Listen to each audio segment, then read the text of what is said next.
Good morning. This is Mission Control Houston. Welcome and thank you for joining us for today's edition of ISS Update this Thursday, March 22nd. We are now coming to you live from inside the International Space Station Flight Control Room, where the team here has been monitoring the systems aboard the station and supporting the day's activities of the Expedition 30 crew members. Leading the Orbit 2 team here in the Station Flight Control Room today is Flight Director Mike Lammer, shown here in the right-hand side of your screen in the white shirt, with astronaut Dan Tawney next to him in the blue shirt, who is serving as Capcom, relaying all ground messages up to the crew. Tawney flew to the International Space Station for the first time aboard Space Shuttle Endeavour STS-108 in December 2001, bringing with him the Expedition 4 crew to the station. On his second spaceflight, Tawney served as Expedition 16 flight engineer and spent 120 days living and working aboard the International Space Station. The 6 crew members aboard the station now include NASA astronaut and commander of the complex, Dan Burbank, and flight engineers and cosmonauts Anton Shkaplerov and Anatoly Ivanishin, as well as NASA astronaut Don Pettit, shown here on the right-hand side, with cosmonaut Oleg Kononenko and European Space Agency astronaut Andrei Kuipers. Commander Burbank, Shkaplerov, and Ivanishin arrived at the orbiting complex mid-November last year. They will complete their 130th consecutive day in space today, with a little more than a month remaining of their 5.5-month stay aboard the space station. Meanwhile, Burbank, Kononenko, and Kuipers launched to the space station 3 months ago on December 21st, arriving at the station 2 days later and making up the complete crew of the Expedition 30 that is now aboard the space station.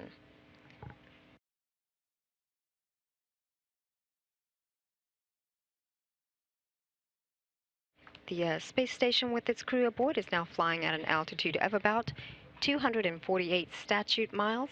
The orbiting facility is making a northeastern track on a night pass across the North Pacific Ocean, just passing over Australia.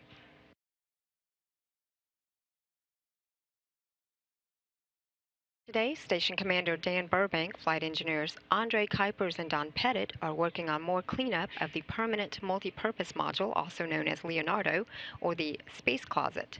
The crew members are relocating items and storage to their permanent spaces aboard the International Space Station. Much of this cleanup is being done in preparation of the soon-to-arrive cargo ship, the European Space Agency's Automated Transfer Vehicle 3, or Eduardo Amaldi. Eduardo Amaldi, with its 7-ton load of supplies, is scheduled to lift off aboard the Ariane 5 rocket from Kourou, French Guiana, late this evening at 11:34 p.m. Central Time, and begin its 5.5-day journey to the space station. Flight engineer Don Pettit will wrap up his share of cleanup work to continue work he began earlier this week to install software and reconfigure a laptop computer that was associated with an express rack. These express racks are housed in a refrigerator-sized container that acts as an exterior shell. They enable quick, simple integration of up to 10 experiment payloads.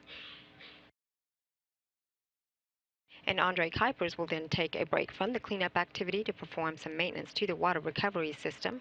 This system converts urine, sweat, and condensation into safe, drinkable water for the crew's consumption.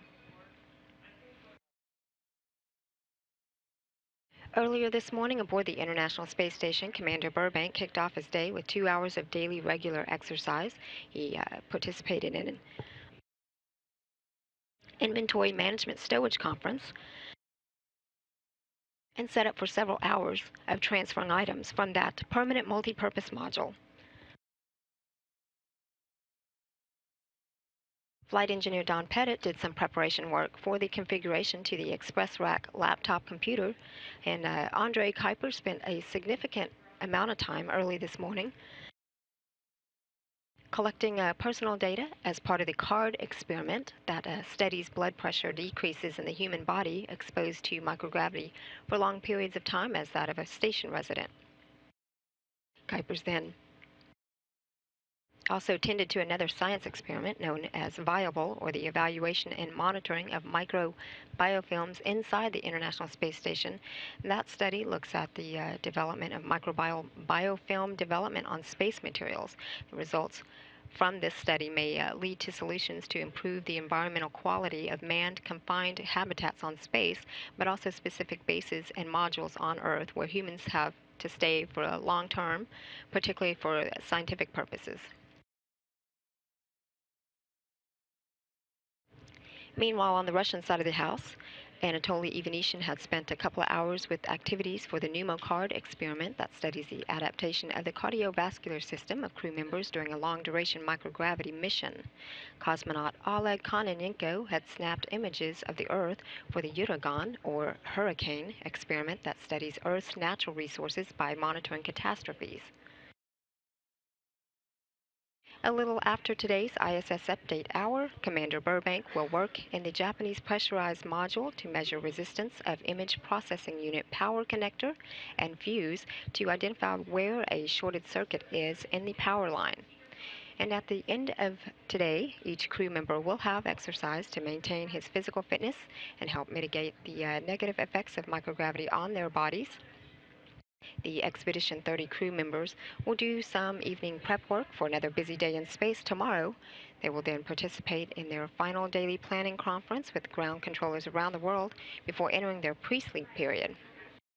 Meanwhile, back on Earth in Kourou, French Guiana, preparations remain on track for the launch of the European Space Agency's Eduardo Amaldi, the automated transfer vehicle 3 cargo craft. Again, that launch is scheduled to take place tonight at 11:34 p.m. Central Time. Launch coverage will begin here on NASA television at 11 p.m. tonight. The crew is scheduled to go to bed at 3:30 p.m. Central Time and is scheduled to be asleep at the time of launch. However, Mission Control Houston will be uplinking the video of the launch real time for the crew's viewing. This is Mission Control Houston.